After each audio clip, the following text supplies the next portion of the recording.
미국이 베네수엘라 수도를 공습했습니다. 새벽 2시 카라카스 상공에 폭격기가 날아들었고요.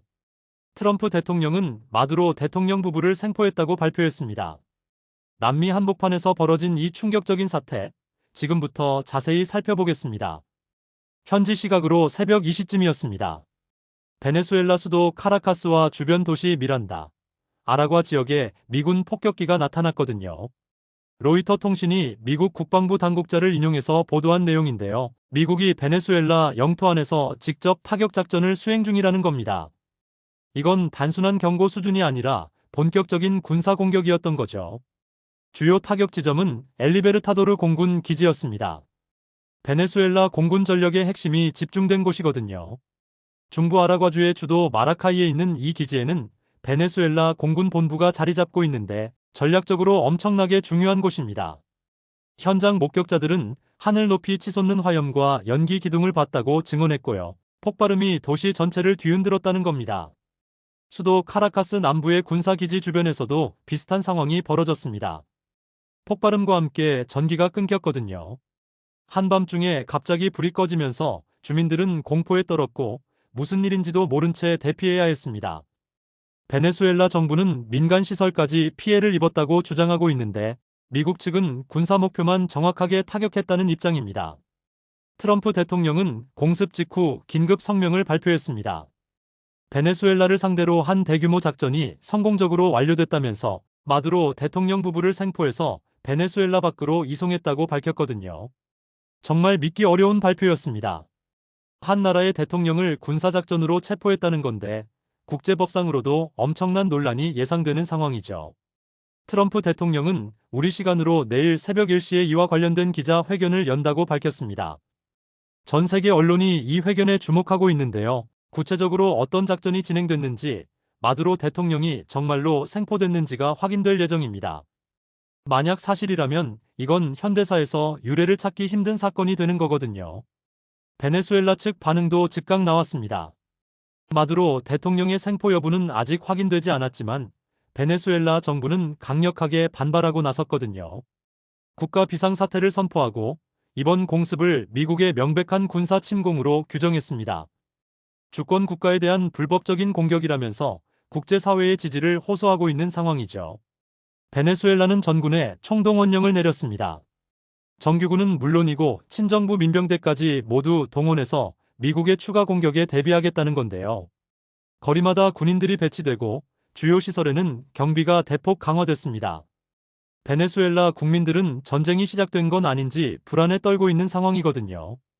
베네수엘라 정부는 미국의 진짜 목적을 폭로했습니다. 석유와 광물 자원을 탈취하려는 게 진짜 의도라면서요. 베네수엘라는 세계 최대 규모의 석유 매장량을 보유한 나라입니다. 엄청난 양의 금과 다이아몬드도 묻혀 있고요. 미국이 민주주의나 인권을 내세우지만 결국은 자원 약탈이 목적이라는 게 베네수엘라 측 주장입니다. 주변 국가들도 긴장하고 있습니다. CNN 보도에 따르면 폭발음이 들린 직후 콜롬비아 대통령이 유엔 안전보장이사회 긴급 소집을 요청했거든요. 남미 전체가 이번 사태로 술렁이고 있는데 특히 베네수엘라와 국경을 맞댄 나라들은 난민 유입이나 전쟁 확대를 우려하고 있습니다.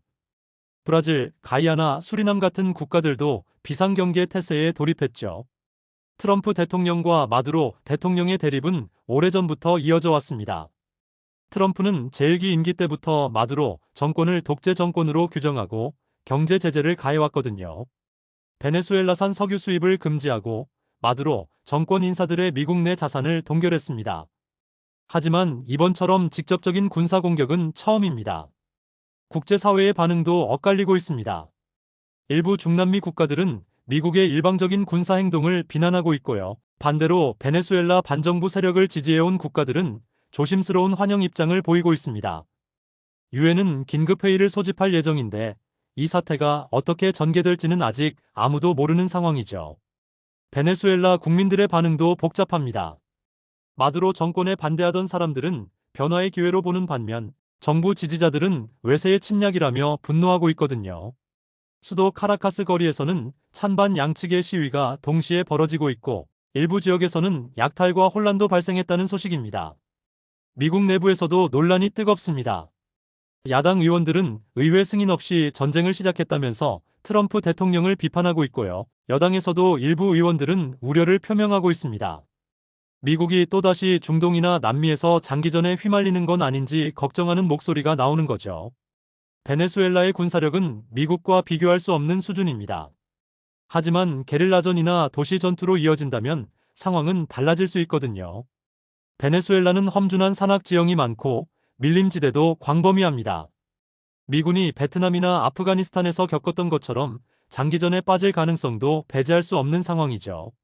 석유 시장도 요동치고 있습니다. 베네수엘라는 하루 50만 배럴에서 70만 배럴 정도의 석유를 생산하는데 전쟁으로 생산이 중단되면 국제유가에 영향을 줄 수밖에 없거든요. 실제로 뉴욕 원유 선물 시장에서는 가격이 급등했고 에너지 전문가들은 장기화될 경우 배럴당 100달러를 넘어설 수도 있다고 전망하고 있습니다. 중국과 러시아의 반응도 주목됩니다. 두 나라 모두 베네수엘라에 막대한 투자를 해왔고 마두로 정권을 지지해왔거든요. 중국은 베네수엘라에 200억 달러 이상을 빌려줬고 러시아는 군사 협력을 강화해왔습니다. 미국의 이번 공습을 어떻게 받아들일지 그리고 어떤 대응을 할지가 향후 국제 정세의 중요한 변수가 될 겁니다. 내일 새벽 트럼프 대통령의 기자 회견이 모든 걸 밝혀줄 것으로 보입니다. 마두로 대통령 생포 여부, 작전의 구체적인 경과, 그리고 앞으로의 계획까지요. 전 세계가 워싱턴을 주시하고 있는 지금 남미 한복판에서는 역사의 새로운 장이 쓰이고 있습니다. 이 사태가 어떻게 마무리될지 계속해서 지켜봐야 할 것 같습니다.